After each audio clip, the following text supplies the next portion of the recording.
pretty late for prayers.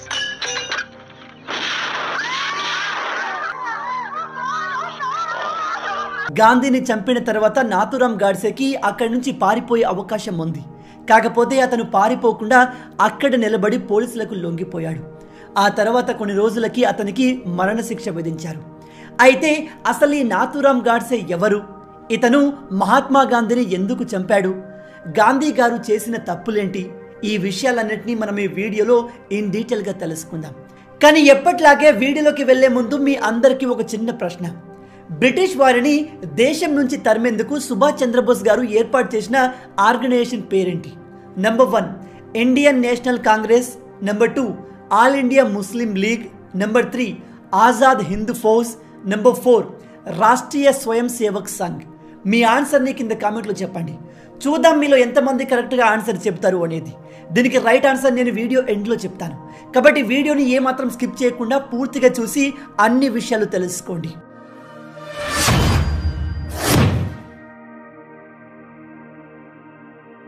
Nathuram Godse పూణేలోని ఒక బ్రాహ్మణ కుటుంబంలో జన్మించాడు.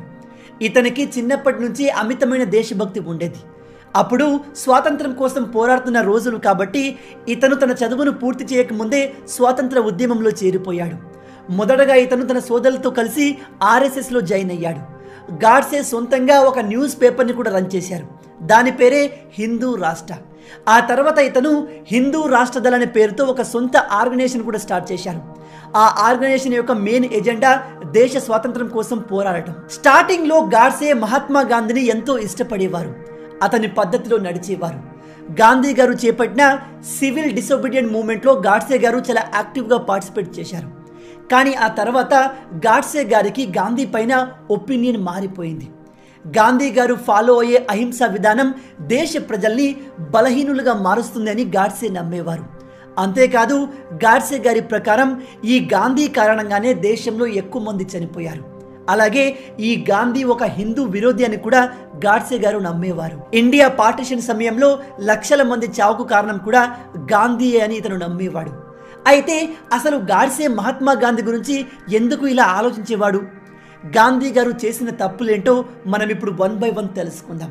నెంబర్ 1 1919 ఏప్రిల్ 13 జరిగిన జిలియన్వాలా బాగ్ ఉదంతం. ఈ సంఘటనలో వేల మంది భారతీయులను బ్రిటిష్ వారు అతి క్రూరంగా కాల్చి చంపారు. ఈ విషయం తెలిసి దేశ ప్రజలంతా కోపంతో ఊగిపోయారు. వేల మంది మరణానికి కారణమైన బ్రిటిష్ అధికారి జనరల్ డయర్ని వెంటనే మరణశిక్ష విధించాలని దేశ ప్రజలంతా డిమాండ్ చేశారు. కానీ గాంధీ గారు మాత్రం దీన్ని కంప్లీట్గా రిజెక్ట్ చేశారు. నెంబర్ 2 1921లో కేరళలోని మోప్లాలో హిందువులపై జరిగిన ఉదంతం.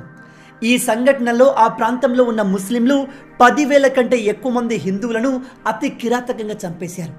అయితే ఈ సంఘటనపై గాంధీ గారు ఎటువంటి రెస్పాన్స్ ఇవ్వకుండా మౌనంగా ఉండిపోయారు. నెంబర్ 3 త్రిపుర సెషన్స్ ప్రకారం నేతాజీ సుభాష్ చంద్రబోస్ గారు మెజారిటీ విన్నింగ్తో కాంగ్రెస్ ప్రెసిడెంట్గా ఎన్నికయ్యారు. కానీ ఈ విషయం గాంధీ గారికి అస్సలు నచ్చలేదు. దాంతో అతను సుభాష్ చంద్రబోస్ని రిజైన్ చేయాల్సిందిగా బలవంత పెట్టారు, ప్రెజర్ చేశారు. నెంబర్ 4 ఇండియా పార్టిషన్ సమయంలో జమ్మూ కాశ్మీర్ మొత్తాన్ని ఒక హిందూ రాజైన హరి సింగ్ పరిపాలించేవాడు. అప్పుడు ఈ మహాత్మా గాంధీ హరి సింగ్తో చెప్పింది ఏమిటంటే, జమ్మూ కాశ్మీర్ ఒక ముస్లిం డామినేటెడ్ ఏరియా కాబట్టి అక్కడ రూలర్ హిందూ ఉండకూడదు, ఒక ముస్లిం ఉండాలి అని చెప్పాడు. ఒక రకంగా ఇది మీకు కరెక్టే అనిపించవచ్చు. కానీ అదే సమయంలో హైదరాబాద్ మొత్తాన్ని ఉస్మాన్ అలీ ఖాన్ రూల్ చేస్తున్నాడు. అప్పుడు హైదరాబాద్ రాజ్యం మొత్తంలో మెజారిటీగా ఉన్నది హిందువులే. కానీ ఈ విషయంలో మాత్రం గాంధీ ఏమీ మాట్లాడలేదు. పైగా ఈ గాంధీ ఉస్మాన్ అలీ ఖాన్ని ఆ సమయంలో సపోర్ట్ చేసేవారు. దేశానికి స్వాతంత్రం వచ్చిన తర్వాత కూడా హైదరాబాద్ ప్రజలకి స్వాతంత్రం రాలేదు. హైదరాబాద్ మన ఇండియాలో పార్ట్గా చెప్పబడలేదు. కానీ ఎప్పుడైతే గాంధీ చనిపోయాడో వెంటనే సర్దార్ వల్లభాయ్ పటేల్ గారు ఆర్మీ మొత్తాన్ని దింపి హైదరాబాద్ని ఇండియాలో భాగం చేశారు. బహుశా గాంధీ గారు బతుకుంటే హైదరాబాద్ అంత త్వరగా ఇండియాలో భాగం అయ్యేది కాదేమో, అసలు అయ్యేదే కాదేమో. నెంబర్ 5 మహాత్మా గాంధీ గారు ఒకసారి ఢిల్లీలోని ఒక దేవాలయంలో పూజ చేశాక నమాజ్ని కూడా చదివారు. ఇది ఆ దేవాలయంలోని పూజారికి ఆయన హిందువులకు అస్సలు నచ్చలేదు. దాంతో వాళ్ళు గాంధీకి అగెన్స్ట్గా ప్రొటెస్ట్ చేశారు. కానీ గాంధీ గారు మాత్రం ఈ మొత్తం విషయాన్ని పట్టించుకోకుండా నెగ్లెక్ట్ చేశారు. నెంబర్ 6 ఈ విషయం మీలో చాలా మందికి తెలిసే ఉంటుంది. స్వాతంత్రం వచ్చిన తర్వాత కాంగ్రెస్ కమిటీ మీటింగ్ జరిగినప్పుడు మొదటి ప్రధానమంత్రి ఎవరు అవుతారనే విషయంలో జవహర్లాల్ నెహ్రూకి సర్దార్ వల్లభాయ్ పటేల్కి మధ్య 15 మంది కాంగ్రెస్ మెంబర్స్తో ఓటింగ్ జరిగింది. ఈ ఓటింగ్లో 12 మంది కాంగ్రెస్ మెంబర్లు సర్దార్ వల్లభాయ్ పటేలే మొదటి ప్రధానమంత్రి అవ్వాలని ఓటేశారు. ఈ లెక్క ప్రకారం చూస్తే పటేల్ గారే మొదటి ప్రధానమంత్రి అవ్వాలి. కానీ మన మహాత్మా గాంధీ గారు సర్దార్ వల్లభాయ్ పటేల్ని తప్పించి తన ఫేవరెట్ నెహ్రూని ప్రధానమంత్రి చేశాడు. ఆ తర్వాత నెహ్రూ గారు ప్రధానమంత్రిగా దేశాన్ని ఎంత ముందుకు తీసుకెళ్లారో మీ అందరికీ తెలుసు. నంబర్ 7, 1947 జూన్ 14న ఇండియాను 2 ముక్కలు చేయాల్సిందిగా, అంటే పాకిస్తాన్ ఇండియాగా మార్చాల్సిందిగా ఒక రెజల్యూషన్ తీసుకొచ్చారు. ఆ సమయంలో ఈ పార్టీషన్ రెజల్యూషన్ క్యాన్సిల్ అయ్యే అవకాశం ఉండేది. కానీ గాంధీ గారు మాత్రం దాన్ని సపోర్ట్ చేసి దేశాన్ని 2 ముక్కలు చేశారు. దాంతో లక్షల మంది ప్రాణాలు కోల్పోయారు. ఇండియా పార్టీషన్ విషయంలో గాంధీ గారు 2 విధాలుగా మాట్లాడేవారు. ఒకవైపు అతను దేశం ముక్కలు కావాల్సిన అవసరం లేదు, దేశాన్ని ముక్కలు కాకుండా నా ప్రాణాన్ని అడ్డుగా పెడతా అని చెప్పేవారు. కానీ దేశం 2 ముక్కలు చేయాలి అనే డిసిషన్ వచ్చినప్పుడు మాత్రం గాంధీ గారు ఏమీ మాట్లాడకుండా దాన్ని సపోర్ట్ చేసి దేశాన్ని 2 ముక్కలుగా చేశారు. నంబర్ 8, ఇండియా పాకిస్తాన్ పార్టీషన్ డీల్లో భాగంగా 2 దేశాలు ముక్కలైన తర్వాత మన ఇండియా పాకిస్తాన్కి 55 కోట్లు ఇవ్వాల్సిందిగా ఒక డీల్ జరిగింది. అయితే ఆ సమయంలో సర్దార్ వల్లభాయ్ పటేల్ గారు ఈ 55 కోట్ల రూపాయల్ని పాకిస్తాన్కి ఇవ్వకుండా ఆపేశారు. అలా ఎందుకు అంటే ఆ సమయంలో కాశ్మీర్ గురించి పాకిస్తాన్కి మనకు మధ్య గొడవ జరుగుతుంది. ఇక్కడ సర్దార్ వల్లభాయ్ పటేల్ గారు చెప్పింది ఏమిటంటే కాశ్మీర్ ఇష్యూ సాల్వ్ అయ్యే వరకు మేము ఈ 55 కోట్ల రూపాయల్ని పాకిస్తాన్కి ఇవ్వము అని.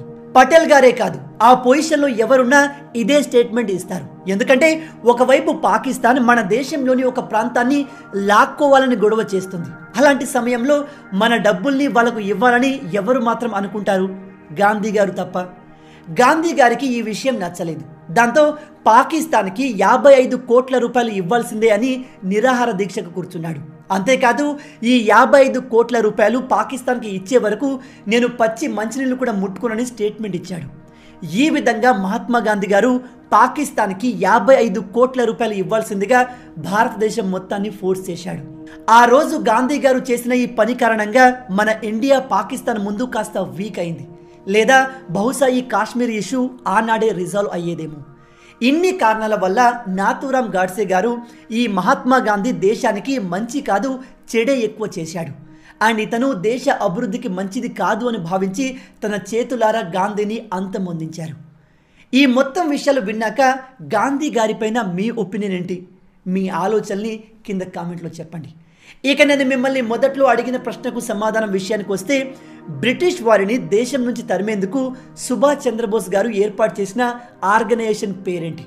దీనికి right answer number 3, Azad Hind Fauj. దీన్నే ఇండియన్ నేషనల్ ఆర్మీ అని కూడా అంటారు. మీలో ఎంతమంది దీనికి కరెక్ట్గా ఆన్సర్ చేయగలిగారు? హానెస్ట్గా కింద కామెంట్లో చెప్పండి. మొత్తంగా ఇవే ఈ వీడియోకి సంబంధించిన పూర్తి విషయాలు. ఈ వీడియో మీకు నచ్చింది అనుకుంటున్నాను. వీడియో నచ్చితే అలా ఊరికే చూసి వెళ్ళిపోకుండా వీడియోని లైక్ చేయండి. ఈ వీడియోకి నేను మీకు ఇచ్చే లైక్స్ టార్గెట్ 10,000 లైక్స్. చాలా ఈజీ, సింపుల్గా చేసేయండి. మీరు కొట్టే లైక్స్కి కింద ఉన్న లైక్ బటన్ పగిలిపోవాలి. అలాగే ఇలాంటి మరిన్ని ఇంట్రెస్టింగ్ వీడియోస్ కోసం మన ఛానల్ని సబ్స్క్రైబ్ చేసి మమ్మల్ని సపోర్ట్ చేయొచ్చు కదా. ఇది మీకు కంప్లీట్లీ ఫ్రీ. కానీ మీరు చేసే ప్రతి ఒక్క లైక్ అండ్ సబ్స్క్రిప్షన్ మాకు మరిన్ని వీడియోస్ చేయడానికి ఒక మోటివేషన్లా ఉంటుంది. కాబట్టి వీడియోని లైక్ చేసి ఛానల్ని సబ్స్క్రైబ్ చేయడం మర్చిపోవద్దు. అలాగే రాబోయే వీడియోలో మీరు ఏ టాపిక్ గురించి తెలుసుకోవాలనుకుంటున్నారో అది కూడా కమెంట్లో మెన్షన్ చేయండి. నెక్స్ట్ వీడియోలో ఇంకో ఇంట్రెస్టింగ్ టాపిక్తో మళ్ళీ కలుద్దాం. అంటిల్ దెన్, జై హింద్.